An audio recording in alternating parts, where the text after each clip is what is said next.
السلام علیکم ورحمۃ اللہ وبرکاتہ۔ الحمد للہ رب العالمین والصلاة والسلام علی سید الانبیاء والمرسلین وعلی آلہ واصحابہ اجمعین، اما بعد فاعوذ باللہ من الشیطان الرجیم، بسم اللہ الرحمن الرحیم، وما ارسلناک الا رحمۃ للعالمین، صدق اللہ مولانا العظیم۔ بارگاہ اکس پناہ میں ہدیہ درود پیش فرمائیں۔ اللہم صلی علی سیدنا مولانا محمد وبارک وسلم، صلاۃ و سلاما علیک یا رسول اللہ صلی اللہ تعالی علیہ وسلم۔ میرا قولی صلاۃ تسلیم کے پیارے دیوانوں، رسول اکرم علیہ الصلاۃ تسلیم کے میلاد کی یاد کی مجلس میں ہم اور آپ نے شرکت کی ہے۔ یہ ہمارے نبی کی شان ہے اور یہ ہمارے نبی کا مرتبہ ہے کہ قیامت تک حضور کے میلاد کا جشن منایا جائے گا۔ اس سے پہلے بھی اللہ نے 1,24,000 یا 2,24,000 کم و بیش انبیاء کرام دنیا میں بھیجے، اور وہ سب کے سب اپنے درجات اور مقام کے اعتبار سے اتنے بلند و بالا ہیں کہ ان کی بلندیوں کو مخلوق میں سے کوئی ناپ نہیں سکتا کہ اللہ نے ان کو کتنا بلند بنایا ہے۔ مگر وہ دنیا میں آئے، اپنا کام پورا کیا اور اس کے بعد میں چلے گئے۔ اس کے بعد میں ان کی جگہ پر دوسرے نبی اور دوسرے رسول آئے، پھر انہوں نے کام کیا، اپنا کام مکمل کیا اور دنیا سے چلے گئے۔ تو جو بھی آیا اپنا کام مکمل کر کے چلا گیا، اس وجہ سے ان نبیوں کا میلاد نہیں منایا جاتا کہ وہ آئے ہیں اور آ کے چلے گئے۔ ہمارے نبی اکرم علیہ الصلاۃ والتسلیم کو اللہ نے جانے کے لیے نہیں بھیجا، قیامت تک باقی رکھنے کے لیے بھیجا۔ اس لیے حضور پاک علیہ الصلاۃ والتسلیم کی موت کا ذکر نہیں ہوتا ہے کہ حضور آئے اور چلے گئے، نہیں، حضور ہیں اور قیامت تک رہیں گے۔ یہ ہمارے حضور کی اسپیشلٹی ہے کہ حضور ہیں اور قیامت تک رہیں گے۔ اس لیے جب آپ کلمہ پڑھتے ہیں نا، جس کلمے سے ہم لوگ مسلمان بنتے ہیں، جو پہلے سے ہیں تو اپنا ایمان تازہ کرتے ہیں، لا الہ الا اللہ محمد الرسول اللہ، تو اس کا ترجمہ ہم کرتے ہیں کہ اللہ کے سوا کوئی عبادت کے لائق نہیں، اور محمد صلی اللہ علیہ وسلم اللہ کے رسول ہیں۔ ٹھیک کہتے ہیں؟ حضرت آدم کو کیا بولتے ہیں؟ حضرت آدم علیہ السلام تھے، حضرت موسیٰ علیہ السلام تھے، حضرت یعقوب علیہ السلام تھے۔ جتنے نبیوں کا ذکر آپ کریں گے تو اس کے بعد میں بولیں گے تھے۔ تو ہمارے نبی بھی آئے اور آ کے چلے گئے، تو تھے بولو نا، مگر کوئی نہیں بولتا ہے۔ یہی بولتا ہے محمد اللہ کے رسول ہیں۔ گویا نبی کو اللہ نے واپس لینے کے لیے نہیں بھیجا، باقی رکھنے کے لیے بھیجا ہے۔ اس لیے رسول کی موت کا ذکر کبھی نہیں ہوگا، رسول کی ولادت کا ذکر قیامت تک چلتا رہے۔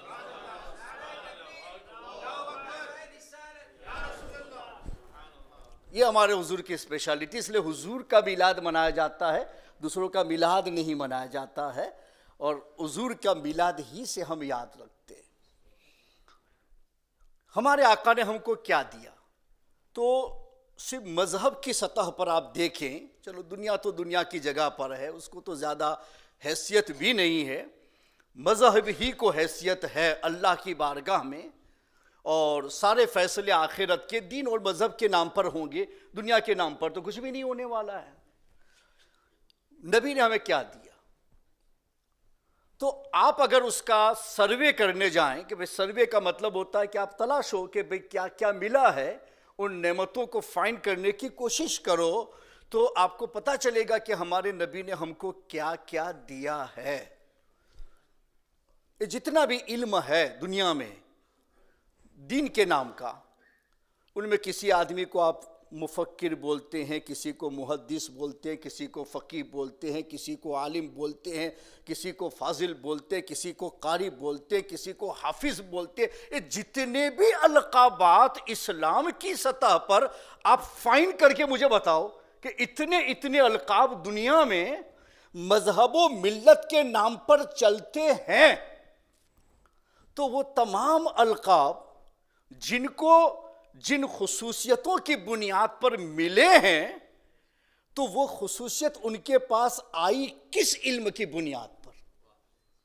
تو آپ کہیں گے کوئی محدث بنا ہے نبی کی حدیثوں کو جان کے، اگر کوئی حافظ بنا ہے تو نبی کے دیے ہوئے قرآن کو حفظ کر کے، اگر کوئی عالم بنا ہے تو نبی کی پہنچائی ہوئی شریعت کو معلوم کر کے، اگر کوئی ولی بنا ہے تو نبی کے دیے ہوئے اخلاق کو اپنا کر کے۔ جتنے بھی القابات اسلام میں رائج ہیں اور جن خصوصیتوں کی بنیاد پر ان القاب لینے والوں کو نام دیا جاتا ہے، اگر آپ اندازہ لگاؤ گے آخر وہ چیز اس کے پاس آئی کہاں سے، تو آپ کہو گے نبی کی بارگاہ سے۔ نبی ہی کا علم وہاں پہنچا، نبی ہی کے اخلاق وہاں پہنچے، نبی ہی کی شریعت وہاں پہنچی، اور اس کو لے کر کے جو بنے ہیں سب بن گئے ہیں۔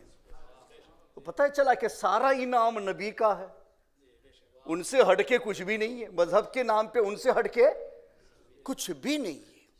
تو سب کچھ قرآن نبی نے دیا، ساری حدیثیں آپ کے پاس ہیں نبی کی ہیں، علماء نے جو فقہ کے طور پر مسائل مستنبط کیے انہی کے دیے ہوئے اصول اور ضابطے اور فرمان سے آپ کو دیے ہیں۔ تو پورا دین، پورا مذہب، یہ سب کچھ جو ہے وہ سب کا سب ہم سب کو ملا ہے کس کی بارگاہ سے؟ نبی کی بارگاہ سے۔ تو سب کچھ دینے والے نبی ہیں۔ واللہ یؤتی وَإِنَّمَا أَنَا قَاسِمٌ، یہ بخاری شریف کی حدیث ہے۔ ہمارے آقا ارشاد فرماتے ہیں اللہ دیتا ہے، میں تقسیم کرتا ہوں۔ اے لوگوں، تمہارے پاس میں جو کچھ نظر آ رہا ہے ذرا غور تو کرو وہ آیا کہاں سے، تو تمہیں یہی کہنا پڑے گا کہ سب کچھ ہمیں ملا ہے نبی ہی کے صدقے میں ملا ہے۔ سب کچھ ملا ہے نبی ہی کے صدقے میں ملا ہے۔ تو حضور سب کچھ عطا فرمانے والے، عطا رب کرتا ہے، تقسیم فرمانے والے ہیں۔ اس لیے ہمارے اعلیٰ حضرت امام احمد رضا فاضل بریلوی رحمۃ اللہ تعالیٰ علیہ نے فرمایا میں تو مالک ہی کہوں گا کہ ہو مالک کے حبیب، یعنی محبوب و محب میں نہیں میرا تیرا۔ میرے پاس تو نبی ہی نے دیا نا یار، تقسیم نبی نے کیا، دیا اللہ نے، مگر میرے ہاتھ میں پہنچانے والے میرے نبی ہیں، تو ساری نعمتیں نبی ہی کی بارگاہ سے آپ کو ملتی ہے۔ دنیا کو سائڈ پہ رکھو، مذہب ہی کی حیثیت ہے، اور مذہب کی ہر چیز نبی کی ہے جو ان کی بارگاہ سے ہمیں ملتی ہے۔ ہمارے نبی نے ایک بہت بڑا تمغہ ہم لوگوں کو عطا فرمایا، میں اس کو آپ کی قیمت کے ذریعے سے بتاؤں۔ نبی کی قیمت کا تو اندازہ کوئی لگا ہی نہیں سکتا ہے، وہ تو جبریل نہیں لگا سکے ہیں، تو ہم کیا لگائیں گے؟ وہ تو خدا ہی جانتا ہے کہ نبی کا درجہ کتنا اونچا ہے۔ ہم تو صرف اس اونچے نبی کے ساتھ رہ کر کے اونچا بننے کی کوشش کرتے ہیں۔ ہمارے لیے ایک ہی صورت ہے، آپ اللہ کی بارگاہ میں بلند ہونا چاہتے ہیں، عظیم ہونا چاہتے ہیں، مقبول ہونا چاہتے ہیں، محبوب ہونا چاہتے ہیں، برگزیدہ ہونا چاہتے ہیں، جو کچھ بننا چاہتے ہیں، کیسے بنیں گے؟ ہے کوئی صورت؟ نہیں نا۔ یہی کہیں گے کہ نبی نے جو کچھ دیا ہے اس کو اپنا کر ہی میں سب کچھ بن سکتا ہوں۔ میری قیمت جتنی بھی بڑھے گی بس نبی کے ساتھ مل کے، ان کے علم کے ساتھ مل کے، ان کی دی ہوئی باتوں کے ساتھ مل کے میں جتنا اس سے قریب ہوتا چلا جاؤں گا اتنا ہی میں اپنے رب سے قریب ہوتا چلا جاؤں گا۔ فاتبعونی یحببکم اللہ، میرا رب خود فرماتا ہے مجھ سے محبت کا دعویٰ ہے، تو مجھ سے محبت کا دعویٰ ہے تو تمہیں کیا کرنا چاہیے؟ فاتبعونی، میرے محبوب کے پیچھے چلو، یحببکم اللہ، اللہ تمہیں بھی اپنا محبوب بنا لے گا۔ پتہ یہ چلا کہ ہمیں محبوب بننا بھی ہو تو تم خود سے نہیں بن سکتے، اگر محبوب بننا بھی ہے تو نبی کو سہارا بناؤ تو خدا کی بارگاہ کے محبوب بن جاؤ گے۔ پتہ یہ چلا کہ ہمیں محبوبیت بھی نہیں مل سکتی جب تک کہ نبی کا اتباع نہ کرے۔ ہر لقب اسلام کے نام پر جہاں سے بھی آپ تلاش کے لاؤ گے، اگر اس کے لیے تم منبع تلاشو گے کہ آخر یہ آیا کہاں سے، تو کہنا پڑے گا کہ در نبی سے آیا ہے۔ تو سارے القاب پانے والے وہیں سے پا رہے ہیں، سارے بلند ہونے والے وہیں سے بلند ہو رہے ہیں۔ اور پھر میں کہوں کہ میرے نبی سے مجھے کچھ نہیں ملا تو میں کتنا بڑا احسان فراموش ہوں کہ ہر نعمت کو اللہ نے نبی سے وابستہ کر دیا تاکہ اپنے نبی کو تو کبھی بھول ہی نہ سکے۔ جب بھی خدا کا نام لینا ہو تو نبی کے توسط سے لیتا چلا جائے تو خدا کی بارگاہ کا محبوب بن جائے۔ تو احسان جتانے والے لوگوں میں سے ہم نہیں ہیں۔ ہم نے جب سروے کیا تو ہم کو پتا چلا کہ ہر نعمت در مصطفیٰ سے ہمیں ملی ہے۔ تو میں نے پوچھا میرے رب دینے والا تو نے اپنے محبوب کو درمیان میں سہارا کیوں بنایا؟ تو رب فرماتا ہے کہ میری بارگاہ کا جس کو بھی مقبول ہونا ہوتا ہے وہ اسی در سے آتا ہے، تبھی میں محبوب بناتا ہوں، اور اس در سے جو ہٹ جاتا ہے اس کو محبوبیت اگر میں نے دی بھی ہونا تو واپس لے لیتا ہوں۔ محبوبیت ملتی بھی وہیں سے ہے اور محبوبیت کی بقا بھی اسی پر موقوف کر دی گئی۔ آپ نہیں جانتے شیطان کیا خدا کی بارگاہ کا محبوب نہیں تھا؟ کیا شیطان خدا کی بارگاہ کا مقبول نہیں تھا؟ کیا شیطان کو اللہ نے قرب کا درجہ نہیں دیا تھا؟ اور اتنا قرب ملا کہ جنت تک پہنچا گیا، فرشتوں کا امام بنایا گیا۔ مگر جب نبی کو درمیان میں لا کر کے اللہ نے فیصلہ فرمایا تو فرمایا گیا اب تک محبوب بنایا تھا، اب محبوبیت کی بقا کی بات ہے۔ اب تک محبوب بنایا تھا، اب محبوبیت کی بقا کی بات ہے۔ تو شیطان سے کہا گیا اب محبوبیت کی بقا چاہتے ہو تو آدم کو اپنا امام تسلیم کر لو۔ تو اس نے کہا کہ نہیں، میں تجھے تو اپنا رب مانتا ہوں لیکن آدم کو اپنا امام نہیں مانتا ہوں۔ تو میرے رب نے فرمایا تب تو میری محبوبیت واپس کر دو، اس لیے کہ محبوبیت کی بقا میں نے نبیوں کی تعظیم ہی میں رکھی ہے۔ جو تعظیم نبی کرتا ہے اس کی محبوبیت باقی رہتی ہے، جو تعظیم نبی سے نکل جاتا ہے محبوبیت اس سے چھین لی جاتی ہے۔ اللہ نے چھین لیا، محبوب بنایا اور چھین لیا، محبوب بنایا اور اس سے محبوبیت کو واپس لے لیا۔ کیوں؟ اس لیے کہ نبی کی تعظیم پر اللہ نے بقا رکھی ہے۔ اس طریقے سے ایمان بھی ہے کہ بھئی ایمان لے آیا میں، لا الہ الا اللہ محمد رسول اللہ میں نے پڑھا تو آپ کہیں گے میں مسلمان ہوں، میں مسلمان بن گیا۔ لیکن اس کے دوسرے منٹ کے بعد میں نے کہا کہ لیکن محمد تو ہمارے جیسے ہیں، تو آپ کیا کہیں گے مسلمان؟ لیکن اب نہیں، پہلے تو میں نے کہہ دیا تھا آپ کے کلمے پر، لیکن آپ نے کہا کہ محمد ہمارے جیسے ہیں، تو تم کون؟ ارے خدا نے ساری محبوبیت کی بقا اس نبی پہ رکھی ہے، اس نبی کو تو اپنے جیسا کیسے کہے گا؟ اللہ نے جتنی نعمتیں دی ہیں اس کے واسطے سے دی ہیں تو اس کی بارگاہ سے ملتی ہے، تو جہاں سے ملتی ہے اس کے برابر تو کیسے ہو سکتا ہے؟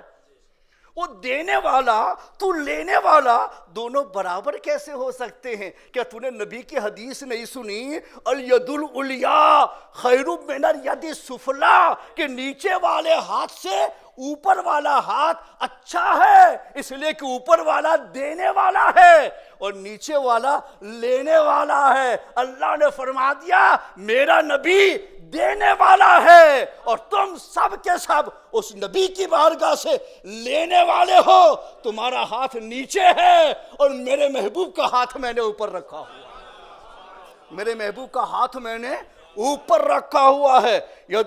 اس لیے اللہ نے فرمایا ان الذین یبایعونک انما یبایعون اللہ ید اللہ فوق ایدیہم.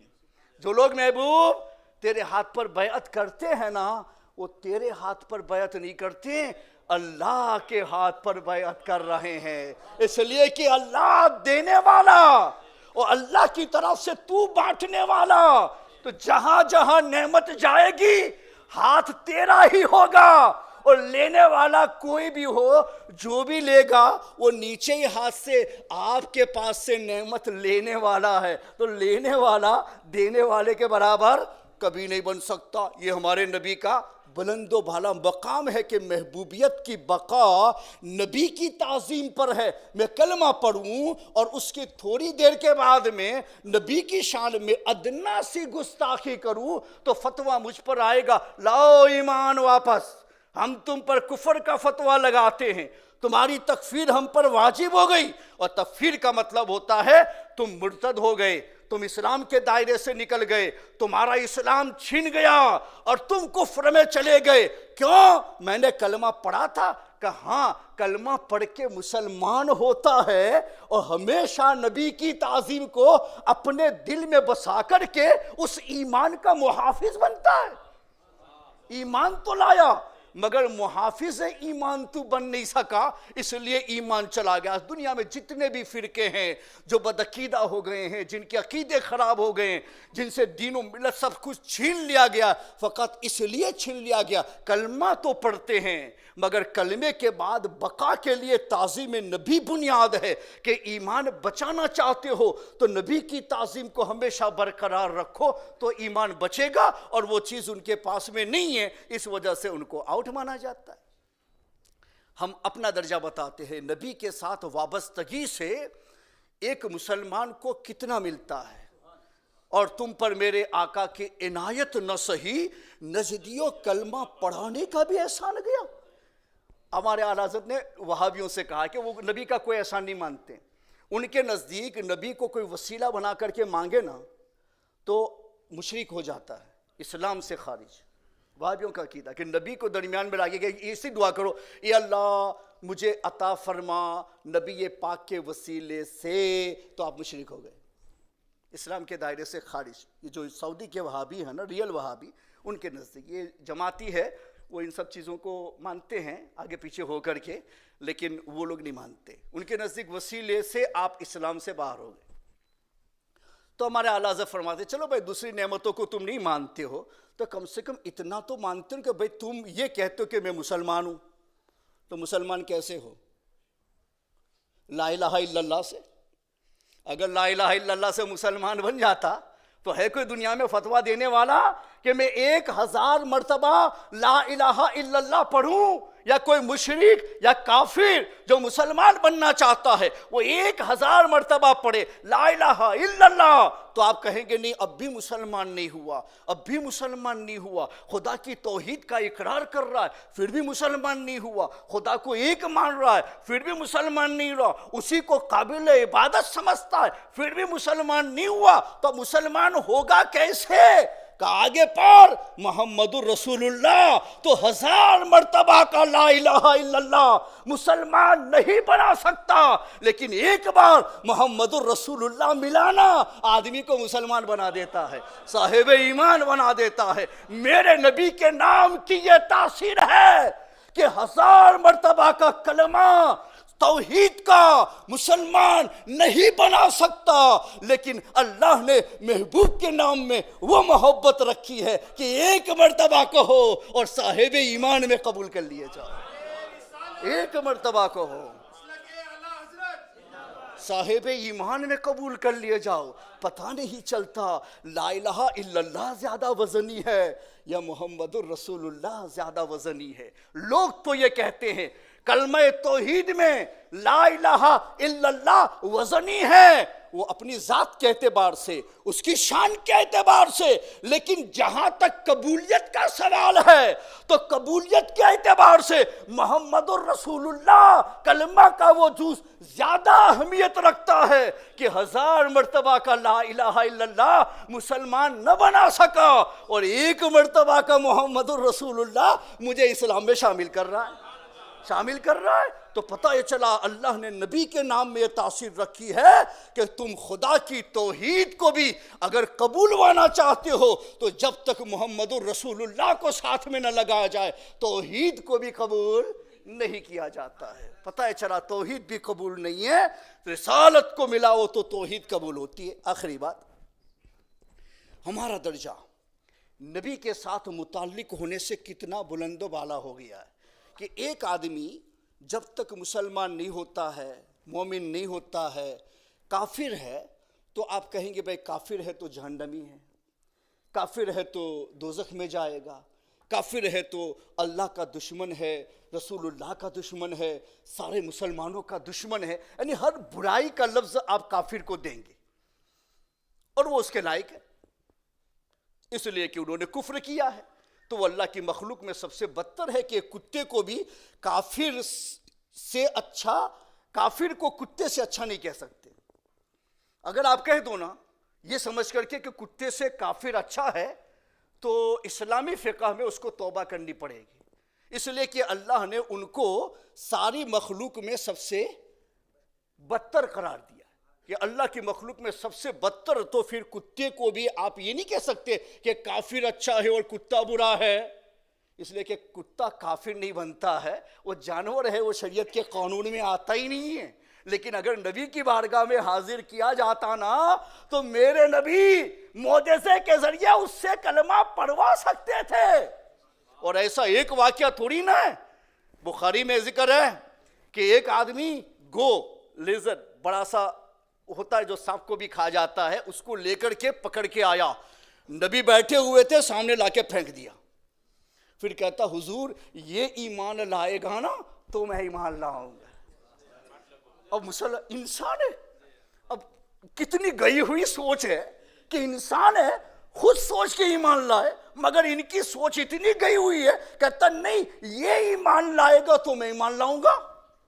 تو میرے آقا فرماتے سچ کہتے ہو یہ ایمان لائے گا تو تو ایمان لائے گا؟ کہاں؟ تو میرے آقا فرماتے ہیں بول میں کون ہوں؟ تو وہ کلمہ پڑھتا اشہد ان لا الہ الا اللہ اشہد ان محمد رسول اللہ۔ ہمیں تو سکھانا پڑتا ہے، اور جانور بے سیکھے نبی کے کہنے پہ کلمہ پڑھتا ہے، وہ دیہاتی کہتا ہے جب جانور کو پتا ہے کہ تو رسول ہے تو میں انسان ہو کے تمہیں رسول کیسے نہ مانوں؟ ابھی کلمہ پڑھتا ہوں آپ محمد اللہ کے رسول ہیں۔ میرے نبی کی بارگاہ میں تو کتا چلا جاتا، کتا جاتا تو اسے بھی نبی کلمہ پڑھا دیتے۔ یہ انسان کتنا گیا گزرا ہے، اتنی سمجھ رکھنے کے بعد اس نبی کی مخالفت کرتا ہے۔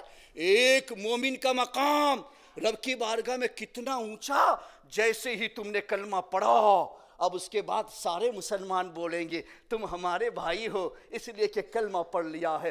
سارے مسلمانوں کا بھائی ہونا تجھے حاصل ہو گیا صرف محمد الرسول اللہ کے اقرار کی بنیاد پر۔ رب بولا تو میری بارگاہ کا محبوب ہے محمد الرسول اللہ کہنے کی بنیاد پر، اور سارے اللہ کے مقربین سارے ملائکہ بول پڑے ہماری بارگاہ میں تو اچھا ہے، تو پسندیدہ ہے، اس لیے کہ تو نے کہہ دیا ہے محمد الرسول اللہ۔ کتنی نعمتیں مل رہی ہے، سارے مسلمان کہتے ہیں تو ہمارا بھائی ہے، سارے فرشتے کہتے ہیں تو ہماری بارگاہ کا محبوب ہے، رب خود پکارتا ہے تو میری بارگاہ میں اتنا اونچا ہو گیا، اتنا اونچا ہو گیا، میں نے اتنی عظیم جنت جو بنائی نا صرف اسی کلمے کی بنیاد پر تجھے بشارت دے دیتا ہوں، اس کی حفاظت رکھنا، موت تک اسے سلامت رکھنا، تو میری بنائی ہوئی جنت اس کلمے کی بنیاد پر ہم نے تمہارے حوالے کر دیے،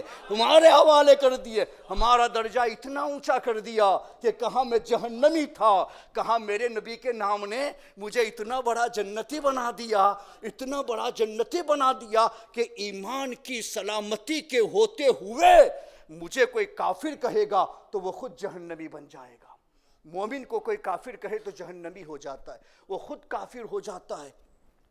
یعنی میرے نبی نے مجھ کو ایسا بنایا، جنتی ایسا بنایا کہ مومن ہوتے ہوئے میری جنت کا کوئی انکار کرے تو وہ خود جہنمی ہو جاتا ہے، خود کافر ہو جاتا ہے۔ یہ بتانے کے لیے کہ محمد الرسول اللہ کے ماننے والے جہنمی نہیں ہیں، جنتی ہیں، اور اگر وہ جہنم میں جائیں گے بھی اپنی اعمال کی سزا بھگتنے کے لیے تو چند لمحوں کے لیے جانا ہوگا، تھوڑی دیر کے لیے جانا ہوگا، اپنی اعمال کی سزا پوری کرنے کے لیے جانا ہوگا، لیکن تیرا مقام جہنم کبھی نہیں ہو سکتا، اس لیے کہ تو مومن ہے اور تیرا مقام تو جنت ہی ہے۔